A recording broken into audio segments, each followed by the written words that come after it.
Hey everyone, how you doing today? We are on to topic number 2 with Jonathan Twomley. How you doing, sir? I'm doing great, Michael. How are you? I'm doing really, really well. So something I wanted to do with you today, because you are the big multifamily expert on my series. I've had a couple of residential single family conversations this week, and I wanted to ask you some questions, right? Again, to kind of give you clarity on what we talked about in single family. It's like, hey, what could change in the market that would negatively impact residential? So to give you color there, we talked about lenders getting tighter. There was some changes in lender criteria for investors, which raised rates on investment loans versus owner octs. We talked about rates going from 2.5 to 4, right? We did talk about tax changes, all these things, but I wanted to ask you, right? If we talked about 100 units and above, right? Where the big boys play, where you're at, what are some things that could change? And we're not calling for the change. We just want to paint a picture of what's possible that would negatively impact multifamily that maybe people aren't thinking about today. Uh, so are you talking more, let me sort of clarify the question. Sure. Are you talking about sort of in general, what would derail things, or what is likely to derail things now, or sort of where we stand? No, these are just things out there that maybe the new person looking at an asset wouldn't see. So for example, in single family or residential, right, 4 and below, things we talked about were, I think it was Fannie Mae or Freddie issued a letter recently that said we're only going to buy 7% investment loans in second homes, where they were buying 15. So you're seeing banks create a bigger spread on investment loans, right? They're now over 4, where owner octs are 2.5. We talked about financial protection, whatever it is, this other board doing avoidable foreclosure. So the inventory we were expecting it isn't going to show up, right? We talked about those things that could change, that are surprises. So maybe in your world, it could be, hey, the standard is 70% LTV, but what happens if it goes to 65? Or Yeah. what happens if IO loans go away? Or just things that maybe the novice doesn't think about that could have an impact.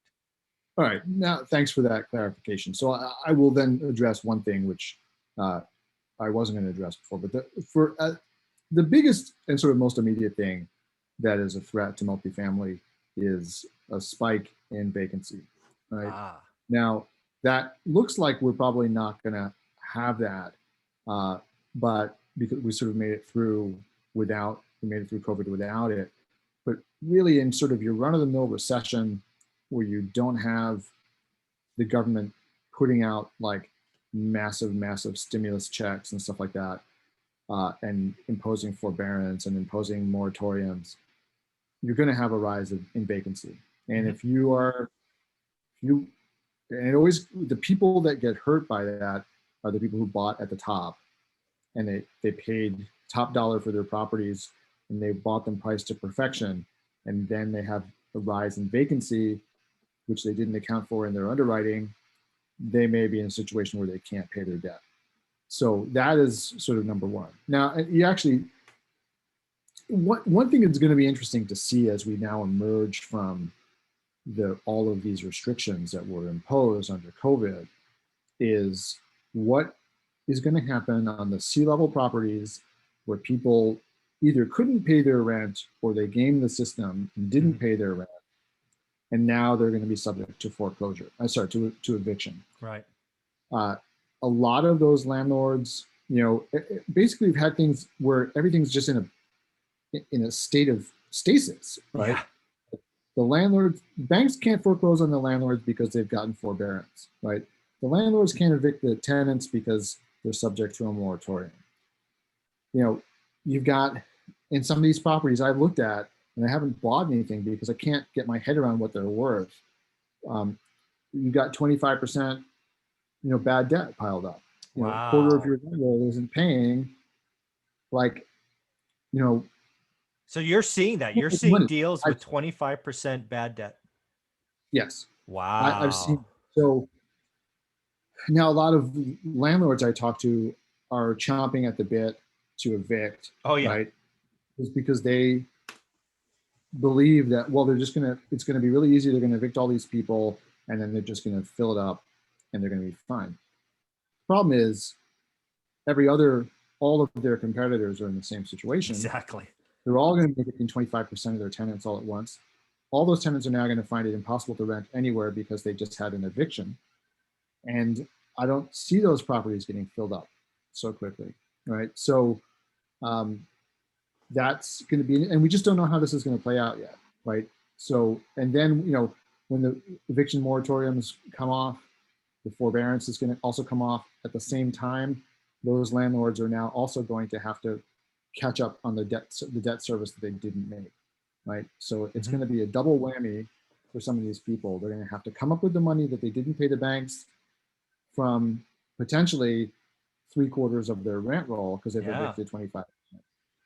Now, the real, what I think a lot of these landlords are going to wind up doing is they're going to have to wind up working with these tenants and not evict them, and basically say, you know what, we're just going to wipe the slate clean, start paying me today, and pay me back the best you can, but like I'm not going to hold my breath because you know it's those. I think a lot of those people just don't have the money, right? Yeah. Maybe they're going to threaten them with eviction, and some of them will pay up. That's probably the best case scenario. They'll be able to recover some of the money, but I don't think that they should be expecting that they're going to get most of it, and I don't think they should be expecting that they're going to they're going to find somehow like 25% of great new tenants who are in that market, right? Who were, I don't know, where were they living before? Right. They were home. It's like they were just the C-class tenants at the other properties, right? So You're right. I think so. So vacancy is still an issue. So that's one thing that can kind of sort of derail your property. Another is, I think the other biggie is interest rates, Mm. right? If interest rates rise, that's going to cause cap rates to rise. That causes your property to reduce its value, right? And now, generally speaking, this is not such a problem when you have long-term debt locked in and you're kind of early in your loan.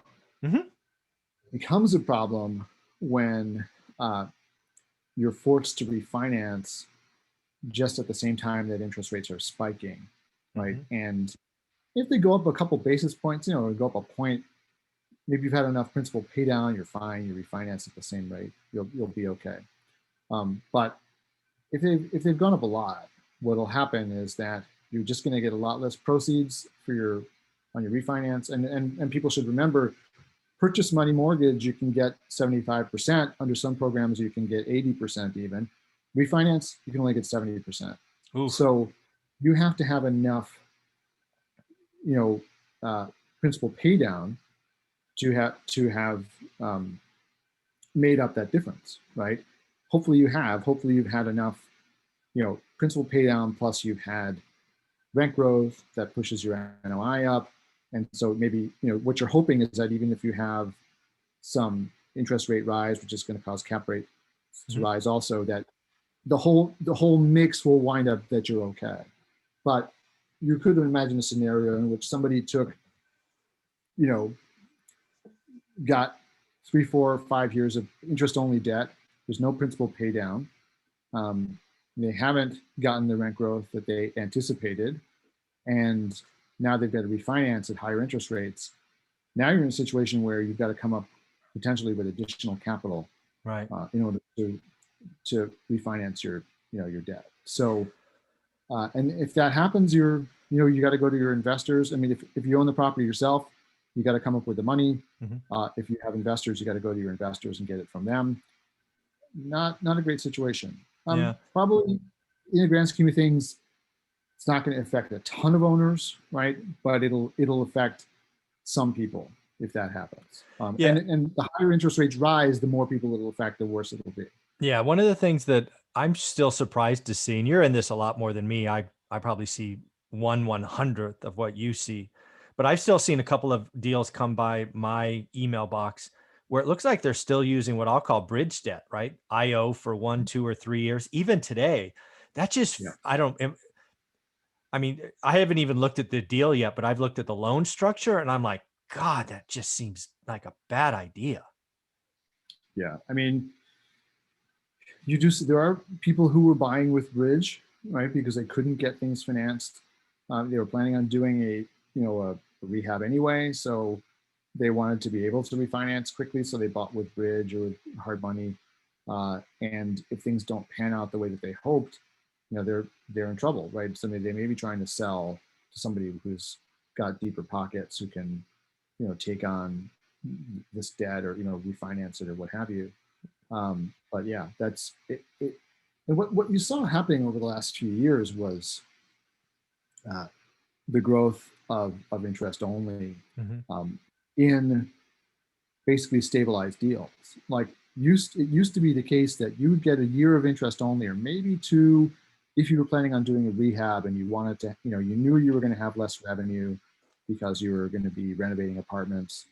So you could get a year of interest only to kind of just help you through that period. Mm-hmm. What you saw in recent years, though, was that property prices became so inflated that the only way to make them work Mm. was to get IO debt. And this is not even on a rehab deal. This is just on like a straight purchase, Wow. right? So, and you're hoping that you're going to grow your rents enough over that 3-year period that by the time the full amortization kicked in, Right. you'd have built enough delta that you can now, pay everybody we promised to pay. So that's kind of that, I always called that increase in IO. That was like the backdoor additional leverage, right? The Yeah. last time around, Yeah. you were able to get, you were 75% from Fannie Mae or from whomever, then go around to some mezz lender and get another, 10 or more, right? And you could leverage things up to like 90% or even more. I remember when I first got into the business, I had these money guys coming to me saying, I can get you 93% leverage. And I was like, 93. 93% leverage. And I was like, why do I want 93% leverage, right? But they were like, you can get 93% leverage, for your deals. And Wow. then we saw what happened when people were handing out 93% leverage, right? And Shocking. the banks put an end to that, Yeah. and they said, we're only going to go to 75%. You can't supplement. We're not allowing you to put mezz on, all that kind of stuff. And but the prices got inflated so much that the lenders stopped being able to lend Mm. because the deals weren't penciling out. So they Yeah. started giving people a year of IO, 2 years of IO, 3 years of IO, Mm. and I've heard of even more. Wow. Not from like Fannie and Freddie, but I've heard people getting full IO loans, which I find astonishing. I don't know where they get them from, maybe some local bank somewhere, but Wow. uh, you know, it's that was the hidden backdoor 93% leverage. Yeah. So lenders, just like in residential, and we'll call it 100 units and above, 10 million above, wherever you want to play, they're just like residential lenders. They can get super aggressive, i.e., I'd call 93% leverage, just like our stupid alt loans in single family. They were just bad loans that ended appropriately. So can lenders get, I mean, have you ever seen lenders get uber, I guess conservative is the word, Yeah, like they they tighten will up. after. Oh yeah, after the crash, they will. They always do. This is so the cycle. The cycle is, when a crash happens, they get very conservative. They only lend to the best qualified borrowers and the best deals, and everybody else has a real struggle getting their deals financed. Okay. And so what happens is then, and they ramp up their criteria and make it very hard to borrow money. Hmm. Then what happens is when they basically work their way through the best deals and they start running out of the best borrowers and the best deals, then they start loosening their criteria because they have to keep on doing business, right? Right. Yeah. And as things get more expensive, the banks get more aggressive. They're like everybody else. They get caught up in the mania. Sure. They think it's going to last Yeah. forever, and it's very easy for them to start loosening their criteria. And as we've seen in this, one of the things that I've seen this time around is a lot of people arguing that, oh, the bank's criteria are still so stringent, therefore we won't have a recession or we won't have a correction because, well, the banks, have made it impossible. And what I find just silly about this is that's not true. They have loosened it in other ways, like with IO, Right. right? And allowed people to bid more and more for deals and just tack on the risk. Right. And also, you've got all of these non-bank actors Exactly. stepping in Yeah. to fill the void, which you didn't. I mean, the amount of like hard money, bridge debt, Yeah. all this kind of stuff that's out there now is something that's totally new, Right. and that is making it possible for people to buy deals that the banks won't finance and Mm. to pay a lot for them. I mean, Yeah. you know, I just looked at a deal the other day, just a small deal I was thinking of doing for myself, 30 units, upstate New York, and a really nice market actually. It's a great, like very affluent market in upstate New York. I really like it. It's a nice little property. It it's not financeable because it's a mom and pop owner, and they have no financials. Uh, Like they have no financials, oh, right? Jesus. Wow. So they had like a pro forma, and the broker said, well, you can back up everything in the pro forma with evidence, which I think means like receipts. Like, yeah, if you want, they'll give you a pile of receipts Yeah, here you go. to show that this is what they spent. But they Wow. don't have any actual financials. I took it to my bank, and the lender was like, "You can't finance this, right? Wow. You're not gonna. There's no financials. We can't do it." So, but somebody's gonna buy that, Oh yeah. right? They're gonna get a hard money loan from someone, Hmm. and look, maybe it'll work out. But the thing is, like, the seller already got a very high offer from somebody, and it fell through because it wasn't financeable. But now he's got that number in his mind. Yeah, it's stuck, Meanwhile, anchored. the broker told me pretty much everybody's coming out where I came out on the deal, which is a lot less than that. Wow. So, it'll just, I guess eventually he will, either somebody dumb is going to come along and overpay with hard money, or he will get realistic and accept one of those offers Mm. around where I was, thinking. But So I want to ask you this question. If we're on a scale of 0 to 100, 100 is banks are lending, or you can get 93% leverage. So that's wide open. And yeah, 0 is the tightest you've ever seen. yeah, Where would you say we are in that spectrum today? we're like in the 90s Oh somewhere. my God, we're in the 90s today. Oh, Oh yeah, wow. absolutely. Okay. Oh, Like, I thought it was high. I just didn't think it was that high. it was just easy to get financing, Oh, so right, in for essence, anything that, lenders can get tighter, way tighter, is what we're saying. oh, lenders can get way tighter than that, Wow. you know, and Oh but I mean, no. with interest rates as low as they are, Yeah. I mean, it's crazy if you think about it. Like, interest rates are as low as they are, and they're still going to IO Now to that's get true. deals Oh, that's done. a good point. Yeah. Oh, ouch. And and the amount of money that's out there looking for multifamily deals is just Insane. it's just insane. And Okay. so it is uh, there's just too much money chasing too few deals. Well, And there we go. Wow. All so right. so if you are an owner, I mean, if you own the deals now, you're like living on easy street, right? It's great. Yeah. Your incentive is probably just say, hey, I'm going to hold this and see how much higher it's going to go, right? Which just makes it go higher because everyone's holding, there's so little inventory, and prices are getting bid up even more. Yeah. I just So I refied my 2 big apartments, or big for me, small for yeah, you.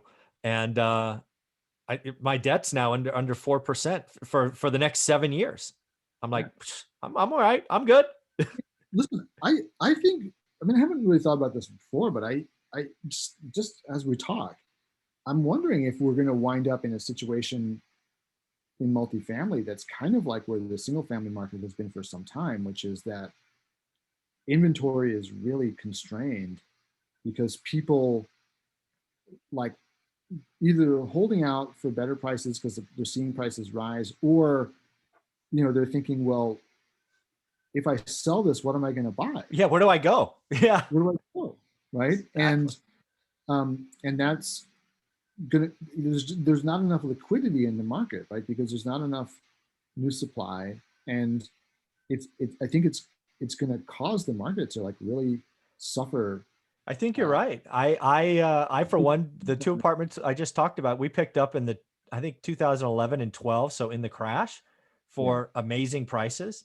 We're sitting on, I don't know, conservatively multi 7 figures in growth, and we could sell easily, but where would I put the money?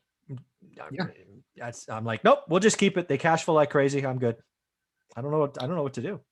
yeah, I know. I mean, it's it, it's a problem, right? I Yeah. mean, it's really really a problem to have. I mean, this is where I think the low interest rate environment, like people like it because everyone likes paying low interest rates, but the prices rise accordingly, and I think it actually is bad for the market. I think like the interest rates need to be at 5, 6, 7% for Yeah. a market to be healthy. I think you have a lot of malinvestment when money is too cheap, right? Yeah. Because It just, it doesn't stay, right? people, It's got to go somewhere. Yeah.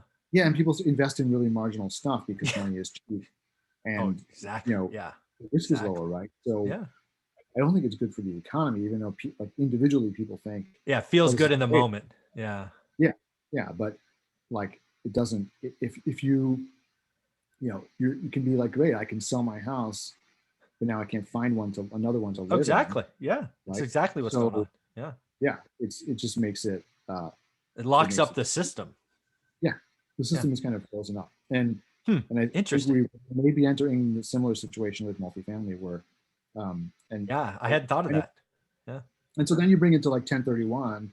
I know you wanted to talk about taxes, like sort of what can go wrong Yeah, we'll talk with about that next. We'll touch on that one. It might be a shorter conversation, but yeah, I think all of these things relate together. It's pretty amazing how multifamily and residential are a lot more similar, even though the numbers are, amazingly much larger. But it's kind of the same trend, same variables, same well, players, just bigger I numbers. think, yeah, listen, and I think what's happened with multifamily is that the difference between the last crash and this crash, or no, there's no crash, but this cycle, Cycle, right? yeah.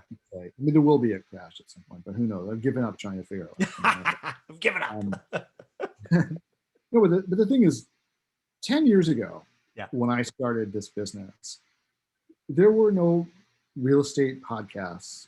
There was, I mean, I think Bigger Pockets existed, Yeah, but it it did, but wasn't, it but was it was like, residential. It was, yeah, I was talking about flips and stuff, and it was tiny website. yeah.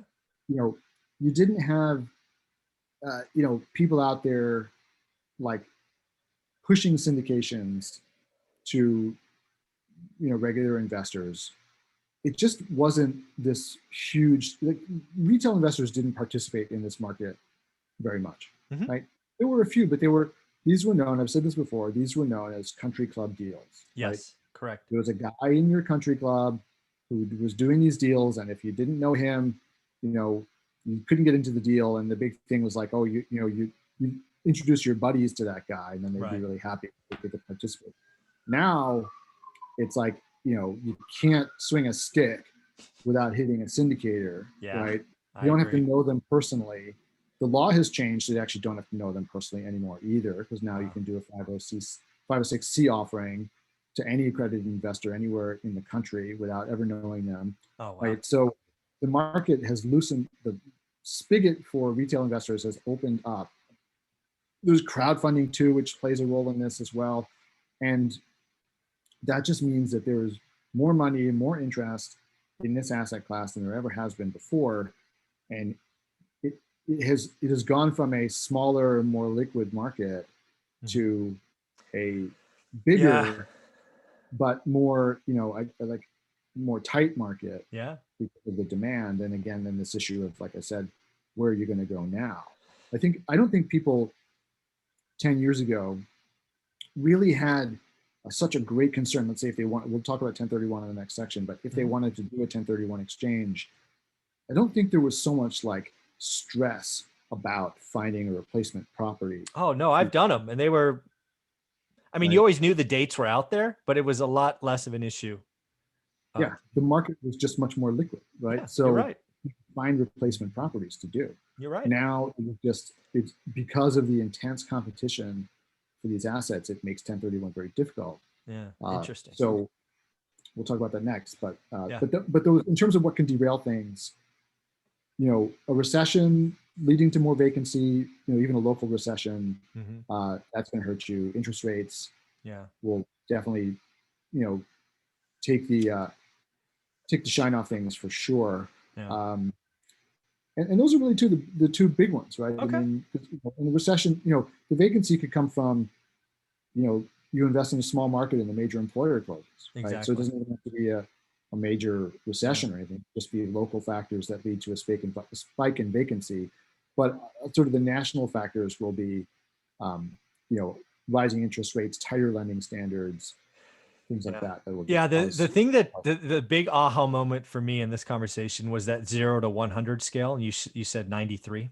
Because when I Yeah, was just thinking, where do I think single family is? Because I lived through 100 or maybe even 110 in the last crisis for houses, just wide open fog and mirror loans.